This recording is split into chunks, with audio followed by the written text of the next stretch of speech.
10 प्रतिभाशाली व्यक्तियों के गुण उनके परिवार के एक एक सदस्य में भर दिए गए हो। द्विजेंद्र नाथ ठाकुर, जिन्होंने संस्कृत से बांग्ला में मेघदूतम का अनुवाद किया, बांग्ला में दर्शन शास्त्र पर किताबें लिखी, आशुलिपि के बांग्ला संस्करण में सुधार किया और यहाँ तक कि बक्से बनाने पर भी एक किताब लिख डाली। सत्येंद्र नाथ ठाकुर ये प्रथम भारतीय आईएएस थे और उस जमाने में अपनी पत्नी को अपने साथ विदेश लेकर गए। अच्छा? ज्योतिरेंद्र नाथ ठाकुर एक श्रेष्ठ चित्रकार, नाट्यकार, निर्देशक और अभिनेता थे।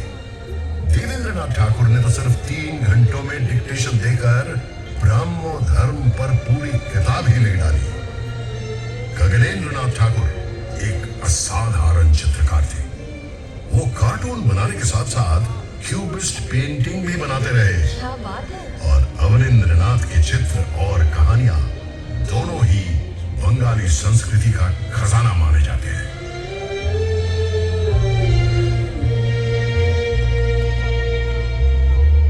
मैं तो रॉय परिवार से भी बहुत प्रभावित हूँ। उपेंद्र किशोर रॉय चौधरी एक ओर वायलिन बजा रहे थे और दूसरी ओर बांग्ला में बाल साहित्य की रूपरेखा तैयार कर रहे थे।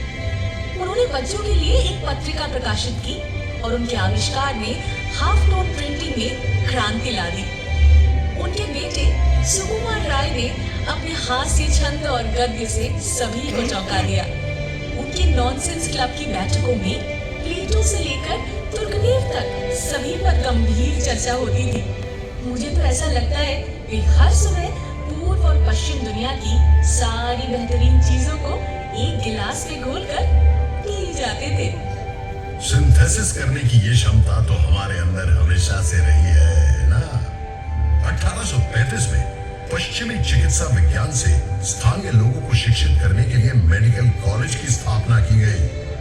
फिर बाद में नृत्य कलाकार उदय शंकर ने रूसी नृत्यांगना आना पावलोवा के साथ हाथ मिलाया और पेश किया विश्वविख्यात बैले राधा कृष्ण।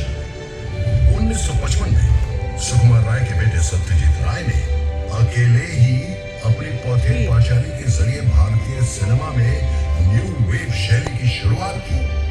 वो हमेशा कहते थे कि हॉलीवुड फिल्में देखे बिना वो कभी भी फिल्म निर्माण का अपना व्याकरण नहीं बना सकते थे, जबकि विदेशियों को उनके सिनेमा में हमेशा शुद्ध भारतीयता की ही झलक मिलती थी।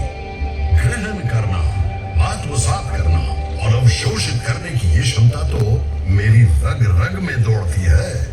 बिल्कुल सही। सत्यजीत राय ने पूर्व और पश्चिम दोनों को समान रूप से मुग्ध किया है। तभी तो 1992 में उन्हें life time achievement Oscar award से सम्मानित किया गया।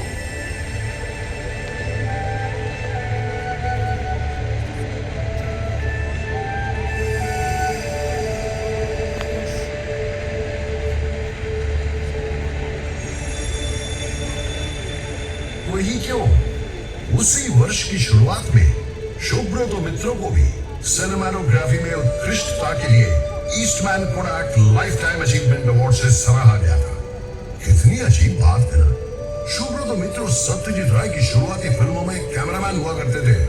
अफसोस कि उन्हें कभी भी वह प्रसिद्धि नहीं मिली जो दुनिया के सर्वश्रेष्ठ सिनेमाटोग्राफर में से एक के रूप में उन्हें मिलनी चाहिए थी। माफ करना, गुमनाम नायकों के प्रति तुम्हारा ये जो जुनून है ना, कि मेरी समझ से परे है। समझ ही नहीं आता कि तुम असल में उदार हो या अत्यधिक आलोचनात्मक। जब भी दुनिया आपके शहर के किसी का गुणगान करे, कलकत्ता वासी तुरंत एक दूसरे व्यक्ति को पेश कर देंगे और कहने लगेंगे, भाई इनमें क्या कमी है, इन्हें इनका हक क्यों नहीं मिला।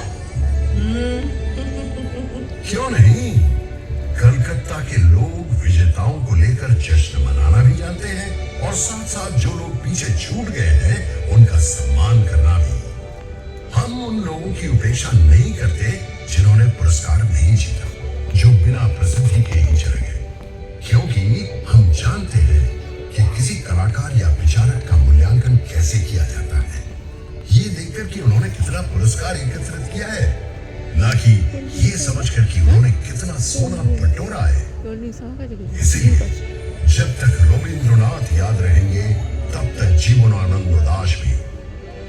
तक सत्यजीत राय तब तक ऋतिक घोटो भी, जब तक शंभु मित्रो तब तक बादल सरकार भी, जब तक सुनील गंगोपाध्याय तब तक कोमल कुमार मुजुमदार भी। जिस प्रकार हम पंकज राय को सर माथे पर रखेंगे, उसी प्रकार शूटे बैनर्जी को भी। जैसे हेमंतो, मान्ना, सुंधा इनको सिंहासन पर बैठाएंगे, वैसे ही सुचित्रा मित्रो, कोनिका बंदोपाध्याय को भी सलामी देंगे, और साथ ही निर्मला मिश्रो, प्रतिमा बंदोपाध्याय को भी, और निखिल बैनर्जी के सितार वादन में कहीं खो जाएंगे। ये कोई सनक नहीं, इसे कहते हैं गहरी अंतर्दृष्टि, समझे?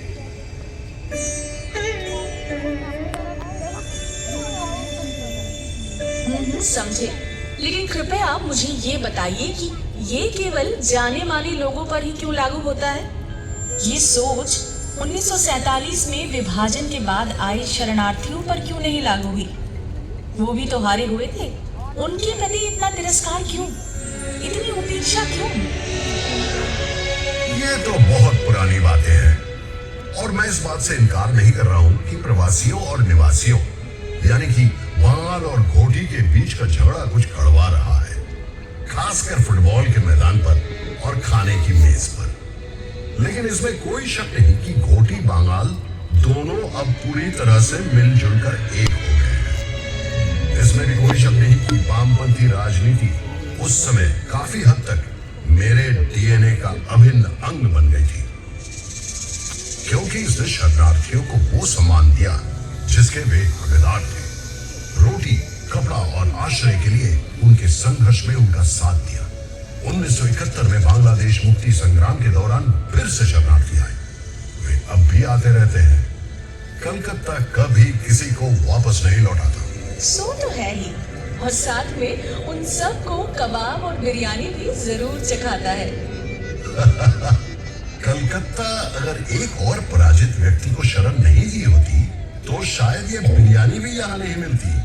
मतलब तुम किसकी बात कर रहे हो? वाजिद अली शाह, अवध के नवाब।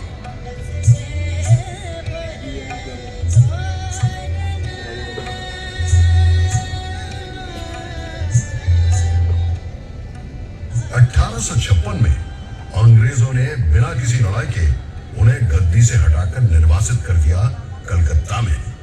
उन्होंने डेरा डाला मेटिया ब्रूज में। धीरे धीरे संस्कृति में, कपड़ों में और खान पान में मेटिया ब्रूज छोटा लखनऊ बन गया।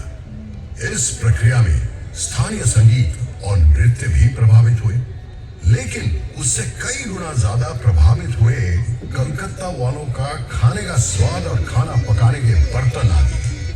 अभी कलकत्ता की सड़कों के किनारे जो कबाब और बिरयानी की दुकानें दिखाई देती हैं, उनकी जड़ें उस शर्मनाक निर्वासन के इतिहास से जुड़ी है। जीवन धन का कुछ भी व्यर्थ नहीं जाता, कलकत्ता ने सदा शान से ये माना है। लेकिन जब हम 1946 के दंगों को याद करते हैं, तब ये शान शायद फीकी पड़ जाती है। वो भीषण हिंदू मुस्लिम दंगे जो करीब एक हफ्ते तक चले थे।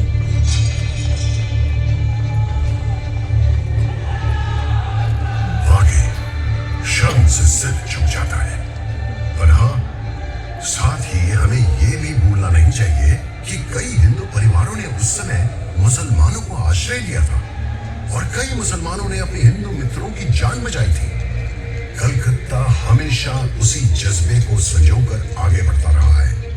खैर वो छोड़ो, विदेशों में जब रविशंकर और अल्लाह रखा मिलकर अविश्वसनीय संगीत रचना करते हैं, जब वीरेंद्र कृष्ण भद्र का महिषासुर मर्दिनी कानों में बजने लगता है मुस्लिम कलाकारों का अलौकिक वादन के साथ, क्या तब उसी जादुई जज्बे का आभास नहीं होता?